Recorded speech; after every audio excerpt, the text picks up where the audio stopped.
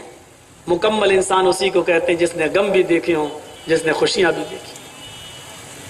اور محمد رسول اللہ پر غم کے پہاڑ ایسے توڑے جا رہے ہیں، دیکھ رہے ہیں آپ، دیکھیے، ان العین تدمع، آنکھیں اشک بہا رہے ہیں، والقلب یحزن، دل غمگین ہے، لیکن اس کے باوجود ضابطہ دیکھیے، اصول دیکھیے، توحید پر استقامت، ایکیشور واد پر مضبوطی دیکھیے، وَلَا نَقُولُ إِلَّا مَا يَرْضَى رَبُّنَا، لیکن میں جاہلیت کے نعرے میں نہیں لگاؤں گا، چیخوں گا نہیں، تیری موت پر میں واویلا نہیں بچاؤں گا، شور نہیں بچاؤں گا، میں وہی جملے اپنی زبان سے نکالوں گا جس سے میرا مولا راضی ہو، جس سے میرا رب راضی ہو، خوش ہو۔ ہم ایسے جملے نہیں کہیں گے جس سے میرا پروردگار ناراض ہو جائے۔ بہت سی عورتیں جب بچے مر جاتے ہیں، ہاں میرا بیٹا، اب ٹافی کس کو دیں گے، اب کھلونا کون کھیلے گا، کبھی کبھی کھلونا، اب اس کھلونے سے کون، یہ سب جاہلیت کے نعرے ہیں اور ان سب پر گرفت ہے۔ صرف آنسو بہا سکتے ہو فرط محبت میں، کیونکہ اس پر کنٹرول نہیں۔ ہر باپ کو غم ہوگا اپنے بیٹے کے انتقال